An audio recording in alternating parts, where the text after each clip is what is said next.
and trying to get it through to him that you're going to be fighting that symptom on and on and on, because nobody, including himself, didn't realize what the cause was. Yeah, and he can't even. He's got himself a perpetual job there, because unless you fix the obfuscation of the currency, you're going to be creating an ever-escalating number of people who are homeless and jobless. You know, you can't fight unemployment and not fix the cause of unemployment, and it's not a natural consequence of a true economy that we would suffer what we call recession and upward and downward cycles. All of these are caused by manipulation of interest. You know, every time we start to come out of recession a little bit, the banking system says, "Oh, we don't want to overheat the economy." You know, it doesn't mean anything. That's a purposely ambiguous term. You know, it's as if it would be bad for us to come out to recover too quickly. I'm sorry. Nothing would be better than immediate recovery, and nothing would be better yet than immediate full recovery. And full recovery is impossible under a banking system, and immediate recovery is impossible as well because of interest. You see, both are because of interest. You know, and both even because of laundering even if they didn't charge any interest. Just laundering the principal into their possession is destructive to 50% of the entitlement which the currency should represent. It can, in preserving all the principal and putting it into the possession of the bankers who produce nothing, it gives them, if we had an equal amount of circulation at our disposal, it allows them to compete equally for the pool of wealth to which they contribute nothing. So this further lie, he said later down in the letter, that Canada had enjoyed some prosperity, basically, is what he was saying. He attributes that to the central banking system, when all that the central banking system can do is instead impede, destroy, and dispossess us of our prosperity at an ever-escalating and inevitably terminal rate. You see? So this man's lies are so preposterous. I mean, they should dedicate a plaque to him in every city of Canada for the lies that he sent you, which purportedly explain and justify the existence of a central banking system. You know, you're never going to get more justification than that, because no justification exists, and that man knows it. Yeah, most certainly. Well, the thing is, like you say in your last sentences, you know, most people say, well, you know, we don't really have that bad of a life. You know, we have cars and houses, we have food, we have heating and stuff like that. But truth of the matter is that we don't really have a reference point, do we? We don't really have a benchmark. We can't compare it to anything better. Well, you know? In truth, you know, we do have that benchmark, because, you know, right now you're spending, $2,500 a month on a mortgage under the artificially inflated value of your house, which is a further lie to serve the bankers. And if we refinance that house under mathematically perfected economy, in fact, as we're going to count all prior payments of interest instead toward principal, you might not have any payments left at all. You've already paid the principal off, the actual principal. So people have never lived in this MPE world, so they don't really have that reference point. They can read it and they can understand it. Yeah, but nonetheless, we just eliminated $2,500 a month from their costs. Meanwhile, when you do the math on this and you just account for just a few things, you don't even have to go through your entire life, but just say some principal things like automobiles, health expenses, food, and a home, and taxes. You've eliminated most federal debt by refinancing all debt without, interest, counting all prior payments of interest toward principal. You eliminate public debt. You eliminate practically all your private debt, and all of a sudden, you don't need two breadwinners in the home to support a household. You need one, and in fact, that one can work half as much as he did. So instead, we work 2-3 days a week. What does that do? It opens up your job to another person. All of a sudden, just like that, at the snap of the fingers, for refinancing all our debt under mathematically perfected economy, the ramifications amount to, not matters of opinion, full employment, a higher standard of living, working less than half as much as we do now. Yeah. True. So in our existent daily life is the framework, because we can do the math and we can see what the differences would be. Yeah. Yeah. Yeah, I wonder what effects as well it would have, because the wages that are paid now, in essence, would be classed as astronomical based on our expenses. So is there going to be some kind of correction on that as well, where we get paid less instead of having we have something like a $10 an hour, minimum wage right now? Well, they're going to go down to $5. There's no cause for them to go down.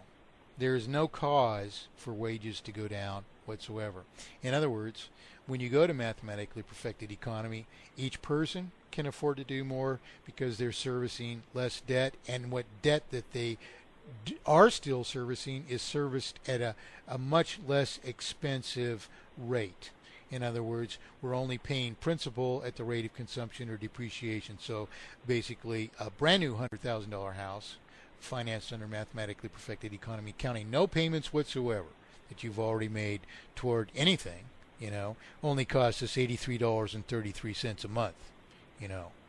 So that's the maximum cost. That's the worst case scenario of mathematics. Yeah, but would it leave companies? Well, let me finish rounding all that out, because to the same extent, industry is affected. They might be renting a building at phenomenal rates, as many of us are renting, where they could afford to own a building, at a tiny fraction of what they are. Also, its former debts are paid off largely by refinancing them, which is basically just a rectification of the consequences of disobfuscation of the promissory obligation. So industry can afford to pay higher wages, plus workers, as I've explained in previous programs, can finance independent ventures. So in order to keep a workforce, industrial entities are forced to pay workers justified wages, which in fact have been restrained. They've never kept up with cost of living indexes, but they can afford to do this, and it's only right that they do so, and we have the ability under true free enterprise to say, well, look, now we can afford to be in business for ourselves. We don't have to work for you for next to nothing. But there's no cause for the wages to go down. The wages were never the problem. We were unable to maintain proper wages all this while. If anything, there's a stimulus for them to go upward. Industry can afford it, and still make higher profits. So there's no justification for reducing them, and there's no stimulus. Well, how about cost of the products as well then, Mike? Because whatever it is that they're selling... Well, the cost of products goes down as well, because you've eliminated, the debt, and some of that might be reabsorbed by paying more justified wages to the workforce. But, of course, industry cannot even afford to pay more wages than then its costs are reduced by rightly resolving its debts to what they should be, and reducing its taxes to government likewise, and all that. So not all of that is going to go to workers, but I expect wages to go up somewhat. But the thing is, we've eliminated all exploitation and all injustice. So we've actually allowed these things to seek their rightful place. And so I'm just offering these observations that there's no stimulus for wages to go down. Now, there's always a stimulus for prices to be minimized, because whenever someone charges an unjust price, that is, they're asking more for their labors than the rest of us, someone else sees an opportunity there and says, well, shoot, I can set up, I can build that, I can produce these things, and I can do it for less. So somebody else is willing to offer the same for less whenever someone charges unjust prices. So in truth, all of these things, all costs are rightly minimized under a natural economy. It's, as I've explained, only the interest which causes prices to go up. We've eliminated that. We've allowed competition to seek a rightful minimization of prices. And another thing under mathematically perfected economy, and only under mathematically perfected economy, also causes prices to be minimized. And that is, you're a retired carpenter, and yet, you can afford to buy a new home. You're going to relate to what you were paid to produce your home with less mechanization, and you're going to say that these guys aren't doing as quality of work as you used to do. It's less work for them. You're certainly not going to pay more for it then. You might make some compromise of it, but you're not going to pay more. So there's this persistent role of everyone who's an obligor, who's promised to pay for consumption as they consume of it, and every creditor who's accepting these promissory obligations to maintain the original standard of values, because if that isn't maintained, at every turn we're suffering injustice that we're actually inflicting upon ourselves. So it isn't likely for prices to ever change of the same thing, Yeah. Well, I just have a comment to make at the moment that I'm hoping that the aim of this particular program was really to make the listeners understand the importance of what it is that we're talking about. I hope that what we've managed to do so far is show that things can be dramatically different under mathematically perfected economy. We've also shown that your government isn't really on your side. And I think it's a foolish errand for anybody to believe that joining any kind of political movement to go into an election to make this change is probably a fool's errand as well. That's just my personal opinion. If I've offended anybody, then I apologize, but that's my personal opinion. I think really if you want to screw the system, don't join it and get people to vote for you. Get people not to vote and let the system collapse, because that's what I believe would be the best way of doing that if you want to collapse the government system and the party system.